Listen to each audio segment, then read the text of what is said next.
Good evening and welcome to this live stream virtual town hall with your state lawmakers, Senator Derek Stanford, Representative Shelley Kloba, and Representative Davina Duerr. My name is Andy. I'll be your off-camera moderator for this evening. Tonight's event is an opportunity for your state lawmakers to answer your questions about the 2021 legislative session. Earlier this week, we sent out a survey to the residents of the 1st Legislative District. We've compiled those questions for you tonight, and we'll be submitting them to the lawmakers for their answers. You can also submit your questions live during this live stream in the comments section of the platform that you're viewing this on.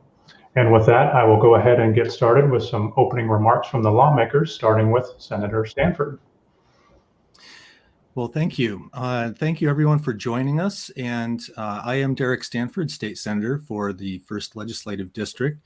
I'll just give a brief introduction. I serve on the Environment, Energy, and Technology Committee, on the Agriculture, Water, Natural Resources, and Parks Committee, which is, I think, the longest committee name that we have. And I'm the Vice Chair on the Labor, Commerce, and Tribal Affairs Committee. When the legislature is not in session, I also chair the State Caseload Forecast Council.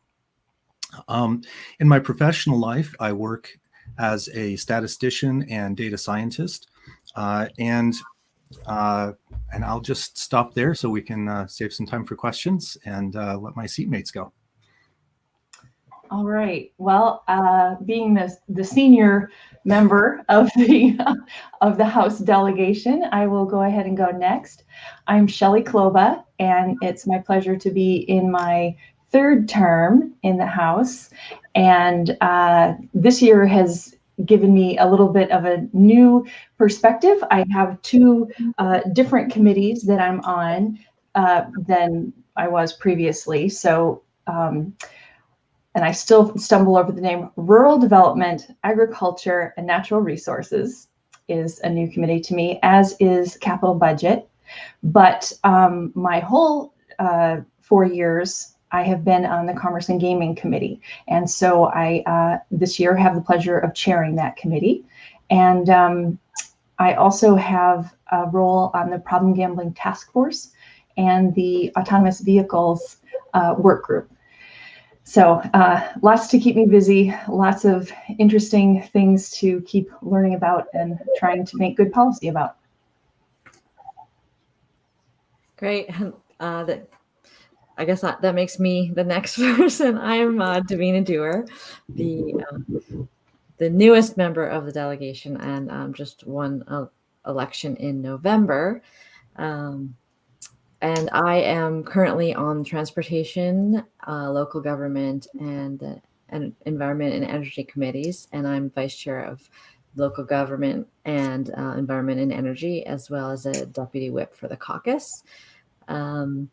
And I'm also a member of the Member of Color Caucus, in the Democratic Member of Color Caucus in the House. And outside of the legislature, I'm a mom and a Bothell City Council member. So that's it. That's my intro. I'm not sure what to do next. Excellent. Nope, that's great. That's excellent. So we will now dive into Q&A from your constituents. Very active folks sending you questions throughout the week for this event tonight. So the first one is a question from Jacqueline, education question related to the current pandemic. Why are Washington public schools still closed to in-person learning? So can you give a sense of when the schools might be opening in Washington State? Well, so I'll jump in on that one. Most school districts are in some form of hybrid or returning to partial in-person learning. The North Shore School District, which covers most of the 1st Legislative District, is in that process as well. I am a parent of 2 kids in North Shore Public Schools, so I've been following that quite closely. And I think that there are a couple of things that are really important about this process. The first is to recognize that people are in different situations, and some folks really are not at a place where they can go back in person. There are health issues to deal with and things like that. and others want to get back to in-person school as quickly as possible. So I am really happy that North Shore schools have focused on giving options to parents so that people can do what works for their family.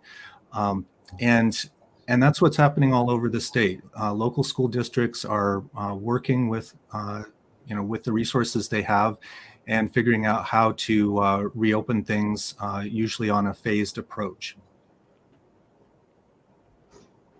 Yeah, excellent. And along similar lines, several of your offices this week got questions about teachers specifically being vaccinated, and wondering if you can give an update about vaccination of school employees.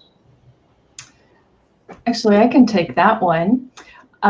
We had great news this week that teachers and educational personnel from preschool all the way up to 12th grade are now in line for access to vaccines. And I know that it is happening as quickly as people can get those appointments. I know that one of the difficulties now is that we have a lot more capacity. Like, for instance, Snohomish County, there are 5 mass vaccination sites that are open, but getting the amount of vaccine here in this state to put in those arms is what is the main sticking point. So as far as I know, Washington used up all of the vaccine that it was given this week. And so at the rate of about 45,000 per week, which is our goal, hopefully we will be getting there very quickly. Excellent. Thank you for that answer. Next, we are going to go to a question from, let me find it here. This question is from Mike on gas taxes. Due to the pandemic-induced economic downturn, why is there talk of a major gas tax increase? Well, I am on the transportation committee, so I should probably take this one. The chair and vice chairs of the transportation committee did an extensive outreach this summer and had 90 meetings with various stakeholders across the state regarding the needs for transportation. And in those discussions, there was talk of the really massive underfunding of preservation and maintenance in our state. The backlog is growing every year, and roads get to a point where if you wait long enough, not only you have to rebuild them. You can't just patch them. And so that's 10 times the cost. And so that's obviously a very big concern going forward for the state. In addition, I can tell you that prior to the pandemic, the number one complaint that I would get from constituents was traffic. And so we know that investments need to be made. Some of those investments are to help with transit, like in our district, 405, the expansion of those express toll lanes are reliant on the bond funding. But if that fails to happen, then bus rapid transit will not be rapid. And so, and then there are projects that support that, such as in Bothell, getting BRT down from Canyon Park into downtown Bothell. Roads need to be expanded to support transit. So in order to do that, again, that's more transportation funding. And also currently, the returns that we're getting from gas tax are just not keeping up with inflation. And most of the gas tax that we collect is actually going toward paying previous projects. And so is already committed, and we're not able to use that money to do new projects to ameliorate the traffic concerns and problems that we're having right now. So it's a little bit of why that package is being introduced.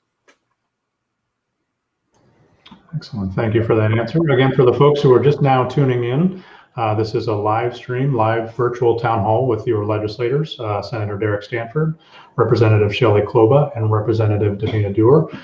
If you have a question for tonight's event, feel free to go ahead and pop that question into the comment section of the live stream, and we will try to get to it tonight if we can.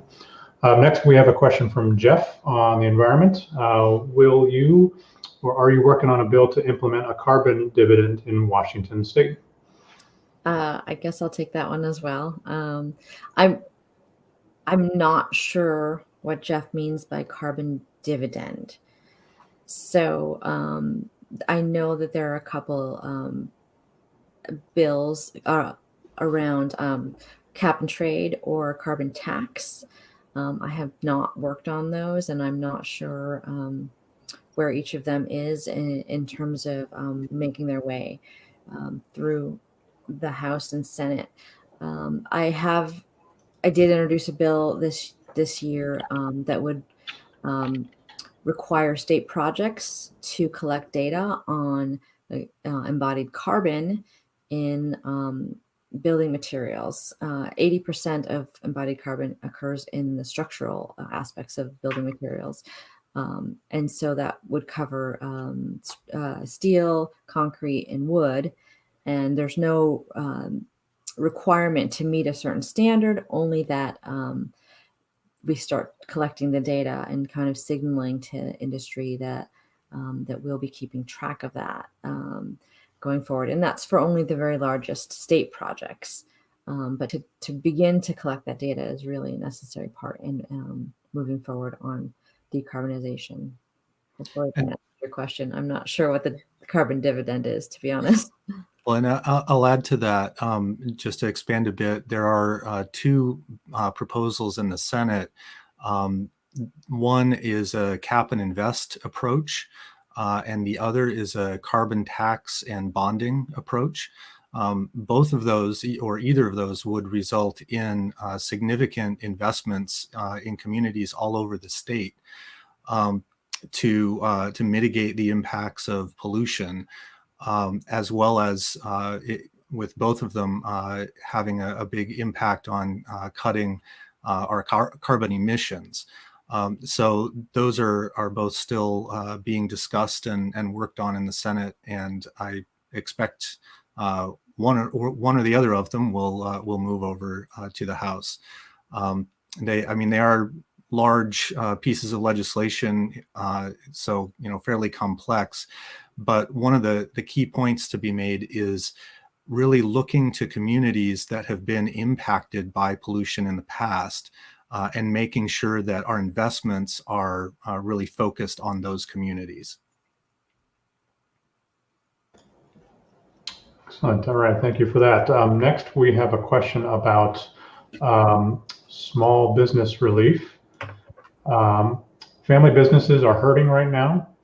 What are you doing to help small businesses?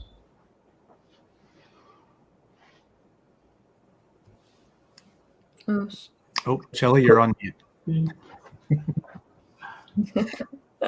Well, it's not a meeting till somebody does it. So it's my turn this time. No, I'm glad, Senator, that you mentioned that the carbon pollution and bonding against that carbon pollution tax.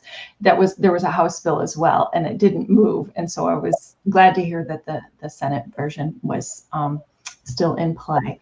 So with regard to small businesses and what are we doing to help them, it is something that we have been very focused on over here in the House, and I'm sure in the Senate as well.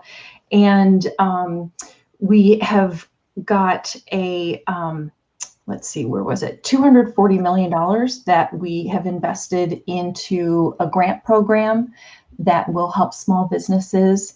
We have done things, I know through our Commerce and Gaming Committee, we have issues like alcohol licensing in our committee. And one of the things we noticed was that the restaurants and bars have had a very difficult time, as well as wineries and tasting rooms and distilleries and so on. And so one of the things we did to help those small businesses was to delay the need for them to do their license renewal fee. And when they do, in a year from now, have to do that again, it'll be half of what their normal fee would be. We also have taken some of the procedures that the LCB, the Liquor and Cannabis Board, was able to create some flexibility while working with these kind of businesses to allow things like cocktails to go or wine by the glass that you can have as a takeout option in places where normally there would be no allowance for off-premise sales of alcohol.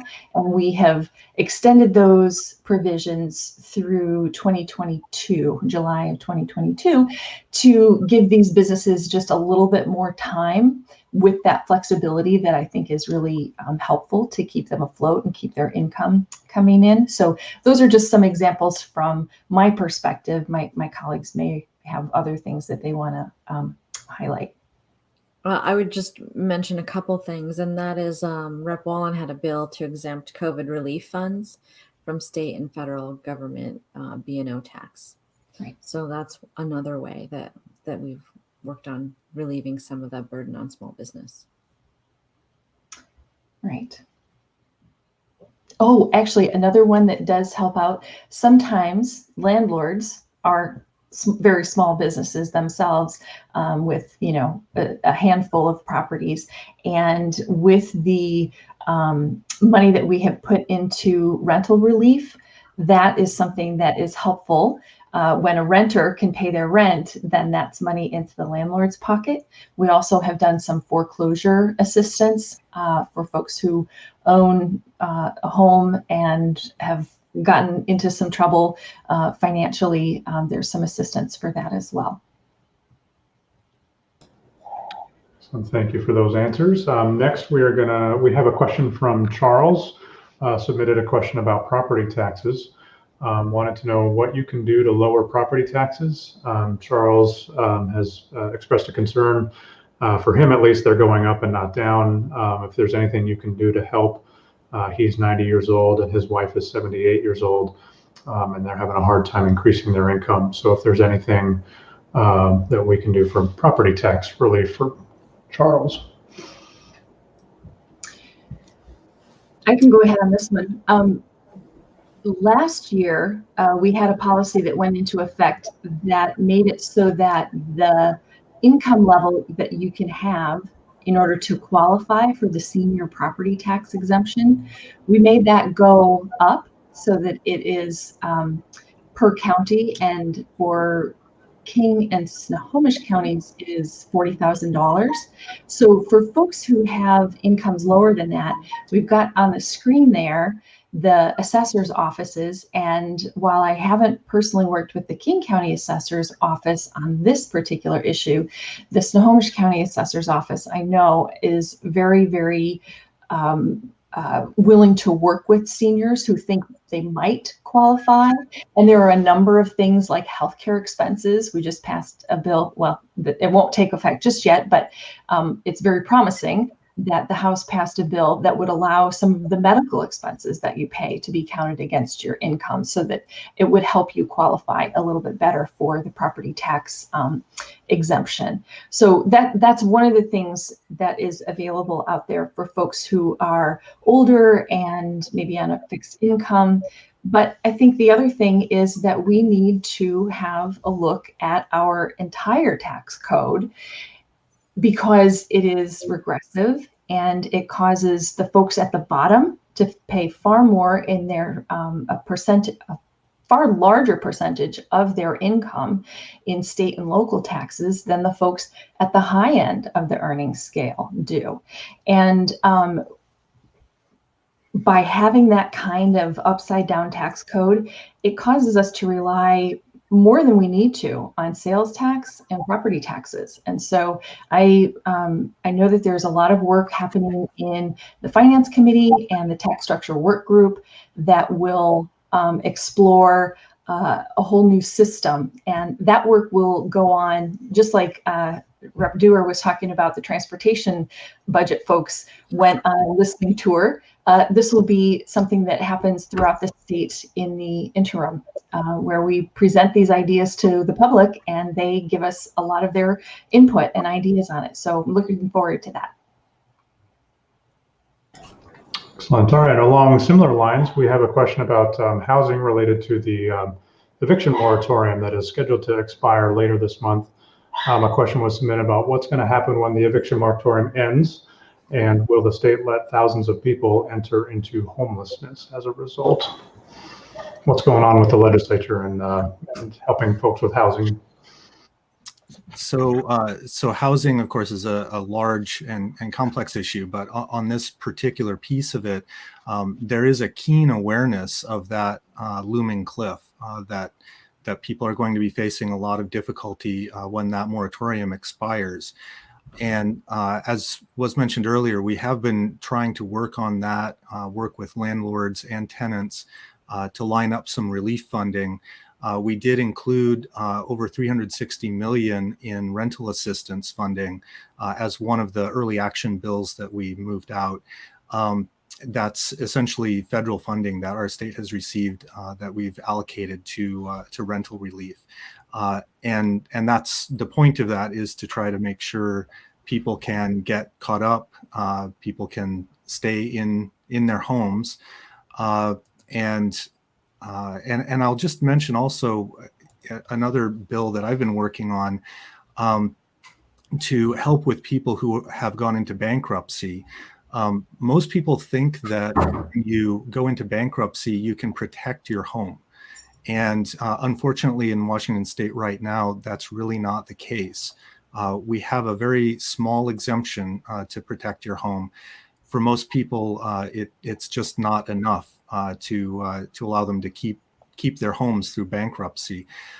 So my bill will essentially raise that exemption level to the county median sale price of a single family home, so that families that are faced with bankruptcy can get some clarity before they go into bankruptcy about whether they'll be able to keep their home, and hopefully many more of them will be able to keep their home, stay in their home, and get through that bankruptcy process. Hopefully we can minimize the number of people who actually are hitting that point and entering bankruptcy. But we are keenly aware of that looming crisis, and want to make sure that we're helping renters stay in their homes so that they don't end up homeless. And I'll just mention that as part of this effort, there's a lot going on around affordable housing and homelessness in general, but that would be a longer discussion too. So I'll stop there. Great, thank you for the answer. Reminder, folks, this is a live virtual telephone, or not a telephone town hall, virtual town hall with your lawmakers from the 1st Legislative District. So if you have a question, go ahead and submit that in the comments of the live stream, and we'll see if we can get to you tonight. Next, we've got a question from Brad, who submitted a question about 405. Do you support bonding against future toll revenue for 405 and gateway projects? Oh, this is a softball question for me. Yes, yes, and yes. So the reason I got involved in the legislature actually was when the express toll lanes were put in and stopped at Bothell. We noticed that the logjam stopped at Bothell as well. And with the coming BRT, it's super important that we have not just the lanes follow through, that we currently only have one express toll lane, whereas the rest of the corridor has, at least down through Bellevue, has 2 express toll lanes. In addition, in order to make BRT, which is Bus Rapid Transit, rapid, you also really need to have direct access ramps. Otherwise, the buses are weaving in and out of traffic, and they actually are estimating it's an additional 40 minutes of bus time if we don't have those direct access ramps. So the reason I think bonding works is because we already have in place the contingency that the funds from tolling have to remain in the corridor. And of course, the sooner we pay for those projects, and I think it's an estimated $600 million for the expansion and the direct access lanes between what's the exchange? Oh, 522 and 405 and up to Canyon Park is $600 million. And so obviously the sooner we do that, the cheaper that project is, and it really will make bus rapid transit work as well. And so I absolutely support bonding of the tolls to make that happen. And I'd like to add a little bit to that as well, that because of the pandemic, the tolling revenues have been down. And so it does look like we will need to push out those projects a little bit. We need to be financially clear and stable to do the bonds. They have to do an analysis before we can do the bonds, so that there's assurance that the fund source will be sufficient for what we bond. And so it does look like there will need to be some pushback of the dates of those projects, the dates that the bonding begins. However, I think it is really important that we keep that bonding authority, because that is the only way we're going to be able to get those expansions and fix that huge bottleneck on the 405 anytime in the next decade. So I think that is, it's something we have to be responsible about, but we have to make sure that we keep moving forward on that. All right, next we have a question from Todd. This is a driver safety question. Todd's writing in about the new LED light bulbs that he says are blinding and making it difficult to drive. Is there anything that the legislature can do about the new LED lights, and also particularly about the lights being used for police and fire engines, make it so that people don't get blinding white spots in their eyes? Question from Todd. Okay. I'm going to dive into that one. So there's kind of two parts to that. Number one, there are aftermarket lights that you can purchase that are the LEDs that plug into sockets that were meant for like a halogen light. But those, there are currently none of those that meet our federal safety standards. So we have the National Highway Traffic Safety Administration, I think is what NHTSA stands for. But they're aware that there are these illegal retrofit kits that are available, but they do try to work with like our Customs and Border Control and other agencies to try to make sure that they're not sold here. Let's see, there is also, I think that second piece. Some of them actually are labeled as appropriate for off-street use, but again, they're not allowed on our roadways. So that would be, I think your question was, what can we do about it? I think that comes down to enforcement from our Washington State Patrol and other law enforcement agencies. But the second piece is with the lights on top of, fire trucks and police vehicles. And that one, because we purchase those from manufacturers that I think can be trusted to be following all of the safety rules for vehicles, it would surprise me if they're using something that is not already approved. So in terms of that, I think we have to chalk that up to older eyes having a harder time. I know mine do with things like that. So I think there's a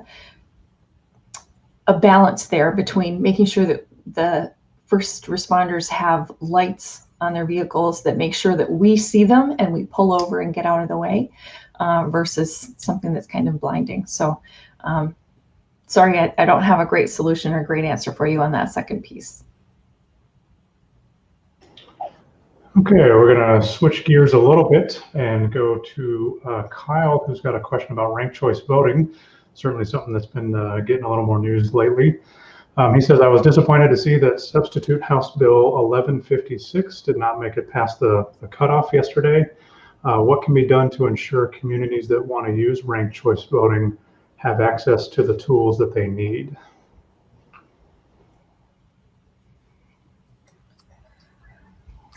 Oh boy. Well, not everybody at once.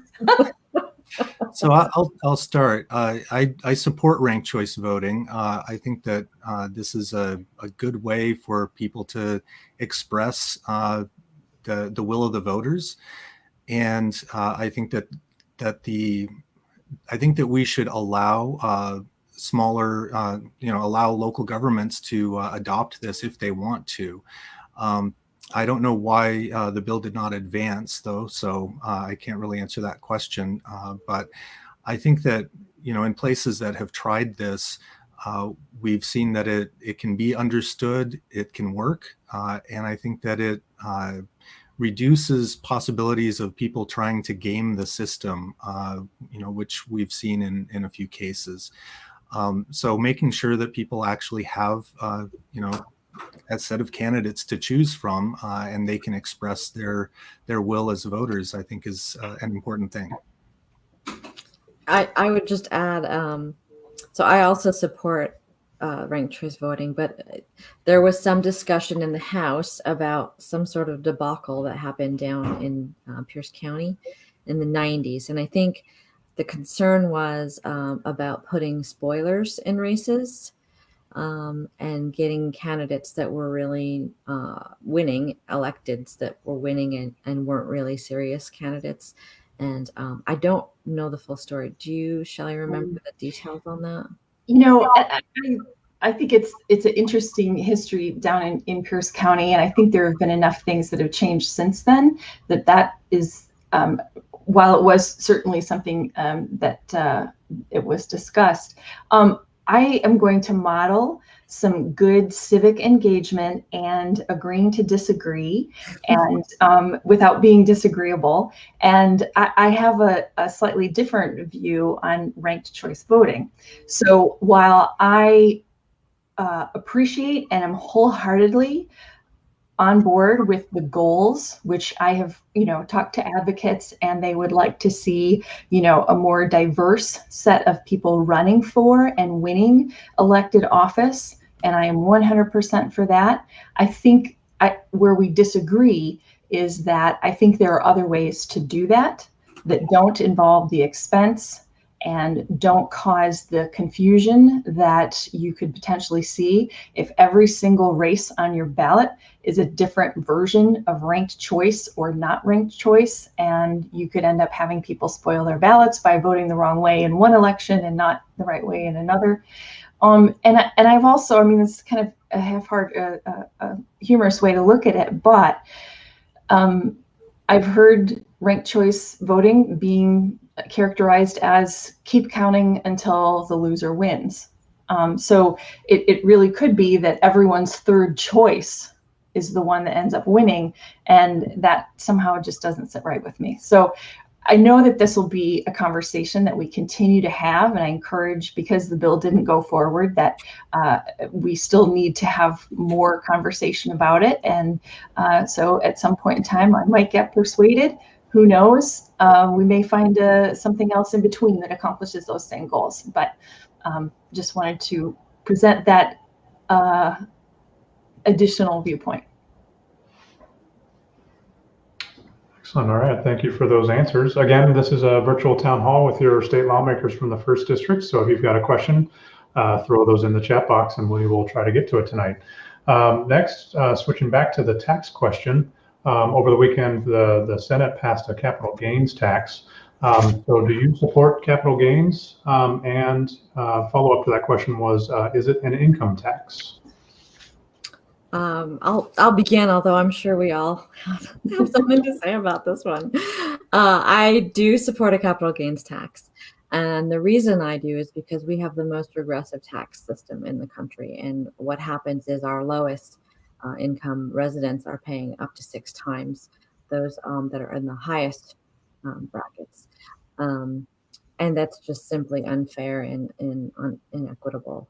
And so one way to balance that is this capital gains tax proposal, which taxes the profit on the sale of stocks that are at $250,000. So we're not talking if you sold $250,000 worth of stock, but if you made $250,000 worth of profit off of those stocks. And I don't believe it's an income tax, because when you choose to sell stock, that's a choice you're making. It's not the same as income. And so that is why I support capital gains, and I don't believe that it's an income tax. And furthermore, one of the proposals is to what we can use to pay with that capital gains money that we might make, and it could include things such as childcare. We know that there's a childcare crisis in our state, and the pandemic has only exacerbated that problem. And really, it's a woman's recession in many ways, because the number of women who have lost their jobs, whether it was by choice or not, is much higher than men, and that's because a lot of those women have had to choose to stay home because their children are at home, and trying to balance work and your children learning online is a huge issue. And so in order to recover and get the economy back moving, we're going to have to provide ways for women to get back to work. So that's my stance. Well, and I heard that the Senate spent quite a lot of time having the conversation. So maybe Senator Stanford wants to fill us in on a few things about that too. Yeah, absolutely. I think the main thing for me is talking about what's actually in this current proposal, because various ideas have been around for years now. As Representative Duerr mentioned, this proposal has a $250,000 exemption level. So people are only going to pay any of this if they make more than $250,000 in profit in a year from trading stocks and bonds. It's important to know that this does not apply to selling real estate. It does not apply to retirement accounts. And it does not apply to small businesses. There are many family-run businesses where the business is their retirement account, essentially. And so businesses that gross less than $10 million a year are exempt from this. So I think with that proposal, we are talking about only the very, very wealthy who have been doing actually really great financially through the pandemic. And we really need them to help out and help pay for some of the things that we've really been going to the middle class and lower income families for far too much. So in terms of making our tax code more fair, I mean, I've railed against our unfair tax system for years. And I see this as a good step forward in being able to deliver the services that we need to get our economy moving. And also it has provisions for helping reduce the tax burden on middle class and lower income families. So I think that's the right direction to go. Excellent, thank you for that. Next, we have a question. Matt submitted a question earlier this week about executive powers and wanted to know what your thoughts are about the proper role of you as a legislator and the legislature in general with regards to the ongoing long-term use of gubernatorial emergency powers during the current public health crisis. What are your reactions, and what are your reactions to the various states' ongoing legislative proposals to curb gubernatorial emergency powers? Well, I can start in with that. I'll start with the second piece, and that is, I think I won't speak for my colleagues, but I think there's been plenty on our plates to worry about what it looks like in our state. It hasn't been something that I've paid much attention to in other states and how they're thinking about this idea of governors having emergency powers how that is evolving. For me, I know what the legislative process looks like. Someone comes to you with an idea for a bill, or you get an idea yourself based on conversations you've had. You work with staff to write the bill, you submit the bill, you have a committee hearing, couple days later, you have an executive session to pass it out. It might go through one or possibly two more committees, and then it goes to the floor where the full legislature debates it, and then it has to go to the other house. So for a House bill, it'd go to the Senate and go through that very same thing. When we have an emergency, and even an emergency that lasts as long as this one, I think it is really important to have the kinds of emergency powers that our governor has in the Constitution that he has utilized. I think now that we are in session, we are taking all of the deliberative action that we do, and we have been addressing a lot of these different issues that the governor had put into place using executive orders. So, while I would really like it if we didn't have a long-term ongoing emergency like this, I think generally speaking, the way that we have it suits most of the emergencies, and this is really a high watermark that I hope we will never see again. I would agree. I think it just boils down to when it's an emergency, you need to be quick and be able to do what you can on very short notice. And the legislative process is not by any means built for speed. And I'd like to also emphasize that the governor can't break the law. There are clear limits on the governor's emergency powers. And when the pandemic began, when emergency proclamations were issued at the beginning, the governor did have to come to the legislature to, under the way that it's laid out in the Constitution, he had to come to the legislature to ask for agreement on many of those proclamations, depending on what exactly the proclamation was doing.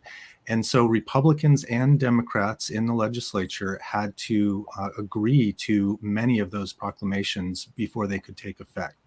So there was a very bipartisan approach to issuing many of those proclamations, especially early on, many of which have been extended with bipartisan support. So there are already clear limits to what the governor can do, even in an emergency situation. And in addition, the legislature can call itself into session and pass different laws. So I think what we have seen is not any kind of usurpation. I've gotten a lot of email about this. If there was strong disagreement in the legislature about what the governor was doing, then we could have called ourselves into session and taken a different path. But we chose not to because we felt that the governor was going in the right direction. Well, and I just actually saw an article this week which said that as far as state response goes, Washington was rated #1 for our response. And I think that's in large part due to the actions that the governor's taken. All right, next we've got a question related to the Employment Security Department and the recent data breach there. What is the latest with the data breaches at the state auditor's office with the information from ESD? Well, that has been an extremely unfortunate situation, and I can understand the consternation that people have. Just want to make sure that we understand what it is that we're talking about here. So the state auditor's office audits a lot of what the government does just to make sure that everything is done appropriately. And as they were auditing the files for the Employment Services Department, they used a third-party vendor that they have called Excellion. And they use that for file transferring services. Okay, so they're looking at a great deal of data from the ESD using Excellion to transfer those files. And as they were conducting these audits, they were informed from Excellion that there had been an unauthorized person who exploited a vulnerability that was in Excellion's system, and they gained access to the files, including the unemployment claims data. And so the current process for people is to contact the state auditor's office. Because this didn't happen within Employment Security Department, they would not be the people that you would want to call. And we know the other issues that they've been having in terms of volume, so this would add something else to it. I'm glad we have the bottom of the screen, the state auditor's office, where you can go and take a look and get more information. But I do think it's important to note that the Excellion service wasn't managed by the Employment Services Department, and so it's not their responsibility. It's still, again, a terrible thing to have happened, and it just goes to show that we really need in this country, both with our agencies as well as in the private sector, better cybersecurity processes and protections. All right, the next question we have is about police reform, another hot topic this session. Where are all the major bills to reform policing? What changes will they make to keep people safer from police violence? And will banning chokeholds and tear gas put police in danger? I can take that one. So I don't know that I have a catalog of all the ones that I've gone through, but two of them that I was particularly interested in were the setting a baseline of acceptable tactics and equipment, and also the creating an independent investigation. So, and the reason those were really interesting to me was because my former chief of police from Bothell reached out to me with some concerns about those two bills. Overall, she thought they were good bills, but was concerned particularly in the one on the tactics and equipment. So what that bill does is ban chokeholds and I forget the other. I think tear gas use. Well, no, the neck restraint. The neck restraint. Yeah, so it bans those, but not in the case of the officer feeling their life is in danger. So because, oh, thank you, vascular neck restraint. Yeah, and the reason that's important is because you don't want officers obviously to be using their guns and feel that they don't have that option. And so that was something that actually evolved and changed in the bill as it moved through. The other thing was tear gas and armored vehicles. So the military equipment vehicles will now be banned from use in the police departments. But as my former police chief pointed out, there are situations where you need to use both tear gas and armored vehicles.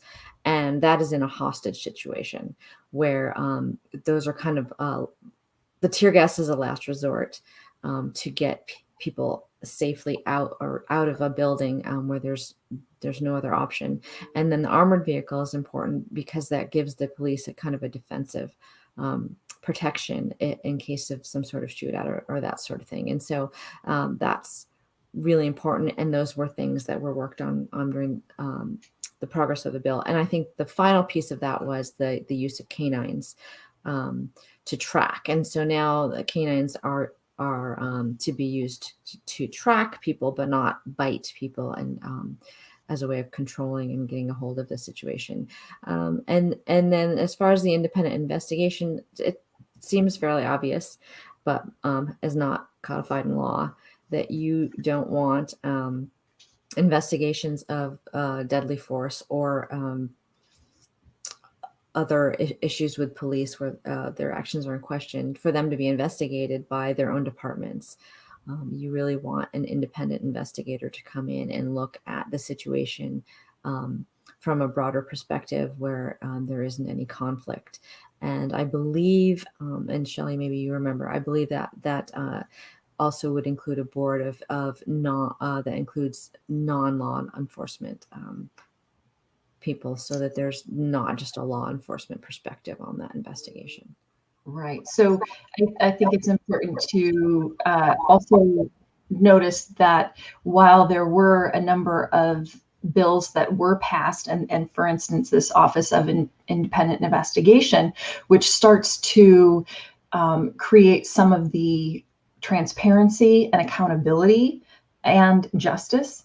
I think that third piece of justice will be accomplished when a bill that did not pass, that sets up independent prosecutorial board, I think is that second piece of it. But a lot of what we passed, I think, lays a really good foundation. And we probably want to allow the Senate was able to pass some of the bills that we did not do on the House side. And that's a good good segue. I'll mention a couple of bills on the Senate side. One is a duty to intervene. So when an officer observes another officer essentially committing a crime, they have a duty to intervene, to stop excessive force from being used, and they do have to report that. And also a bill that kind of overhauls the certification process that we have for peace officers in the state. And that addresses the issue where if there is someone who is acting problematically, they can't just hop from one department to the next. They have to be held accountable under our state certification. And I think, the important point I want to make with this is that it's important to have transparency and accountability around our policing. That's how we can build trust with communities. And that's, I think, what we want to do here. We need to build that trust, and that provides a situation where people will feel safer relying on the police to help them, and police will feel safer working in the community. So I think that's what we want to move toward. All right, the next question we have is about cannabis. And you can buy marijuana products in a store, and if you have a medical card, you can grow marijuana at home. Why is growing at home without a card still a felony? Well, so I will take that, partly because I'm the chair of the Commerce and Gaming Committee, but partly because that was my bill. So Washington was one of the early adopters of cannabis deregulation, and as such, we took a fairly conservative approach. It was the voters of Washington who said, we think this needs to be decriminalized, but we want a very regulated market. We want to make sure that we're not, so that children, under 21 are not getting a hold of this product. We want to diminish the illicit market for this product. And so we started out pretty conservative. And over time, we have learned as we've gone along, and various pieces of the policy have been evolved.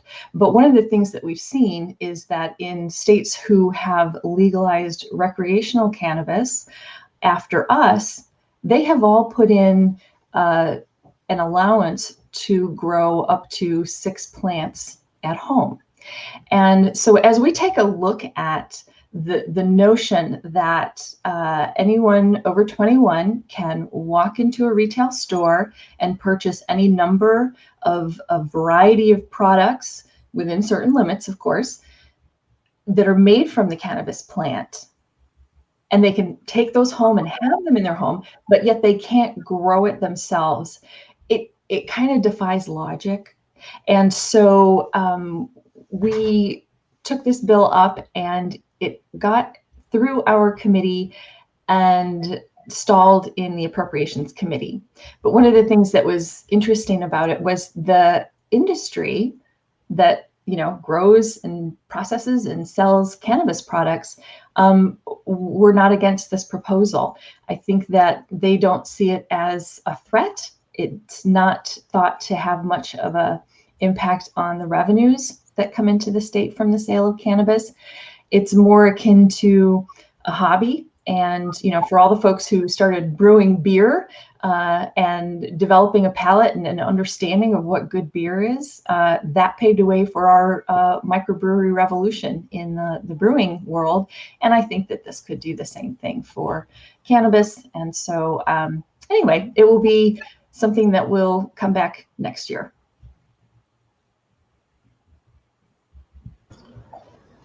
Excellent. Thank you for that answer.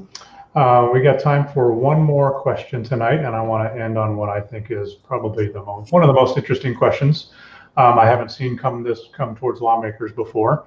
Calvin wrote to you and asked, what is the most controversially interesting proposal you've changed your mind about during this session?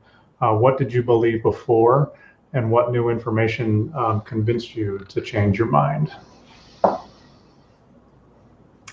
might have to think about that for a second.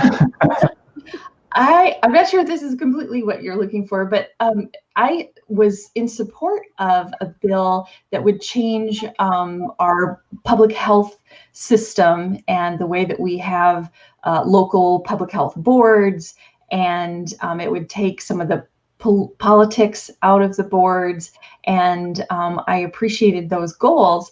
And the more I dug into the bill and realized that it was proposing to add in some additional levels of bureaucracy and an advisory board and a steering committee and so on, I ended up unfortunately not voting for that bill.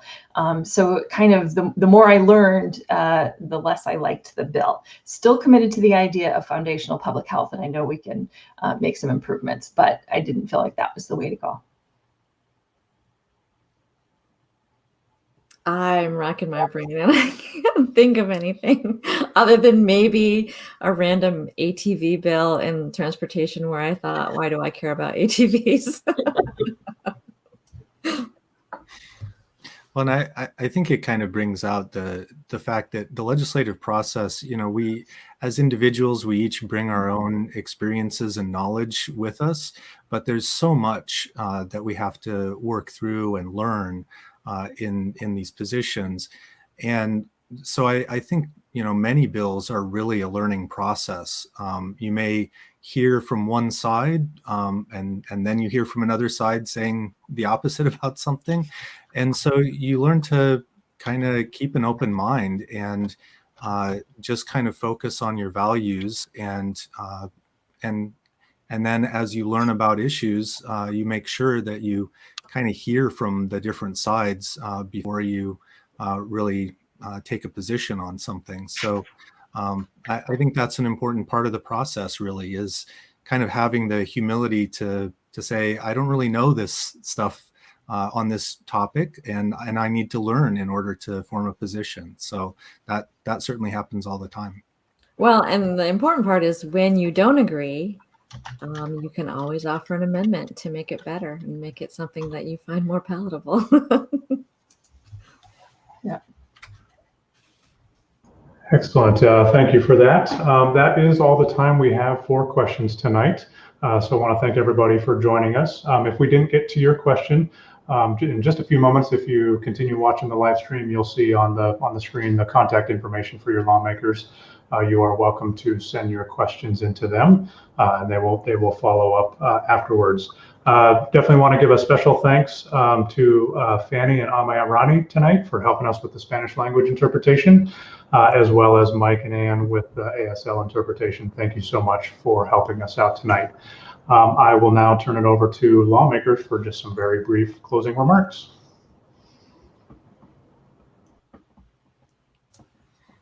You want to go in reverse just for fun? Sure. I'm not really sure what I'm going to say, but so we just finished House of Origin cutoff. It was yesterday, and this is only my second session, but I've been pleasantly surprised by how smoothly it's gone. We've passed a number of really, really groundbreaking bills in the House that will, I believe, really make a difference in the lives of Washingtonians. And so moving forward now, our bills will go to the Senate, and the Senate, their bills will come over to the House, and we'll go through, as I think Derek mentioned, the process again of going through committee and rules and then voting on the House floor. So there's still plenty of time for you to get in touch with us on your input and anything that you have concerns about. And I believe all of our contact information will be available to you at the end here. So feel free to reach out. Right. And I guess I'd just like to close with, I sort of got to the legislature by getting interested in policy through my role in the PTA. And I still have a very, a spot in my heart for advocates. And I know what it takes to, set aside the things that are keeping you busy and put pen to paper or, fingers to keys and write us and tell us what you think. And I have been really surprised, very pleasantly surprised this session to see the number of people who are writing in and giving written testimony on bills and tuning in to TVW to watch hearings and signing in to, weigh in, even if they don't actually testify, just weighing in pro or con or other. And I thought one of my bills had a whole bunch of people on it. It was over 2,100. And I was looking at another one, and I don't even come close to the record. The highest one I saw, there were over 6,000 people who had signed in for testimony. And so I think it's unprecedented, and I certainly hope that you all will continue to reach out to us and that we will continue to have this level of public engagement. I really appreciate it. And I'd like to thank everyone again for tuning in this evening. Please do share your thoughts and comments with us. We really value hearing from constituents. And that's been the genesis of many bills in the legislature, is just hearing about a problem or hearing about an idea from a constituent. I was glad to see Washington ranked #1 on U.S. News and World Report again as the best state to live in. And I am very optimistic about our state and the future. I really believe that by working together, we can continue to build an inclusive and vibrant community that we will all be happy to call home. So with that, thank you very much and good night.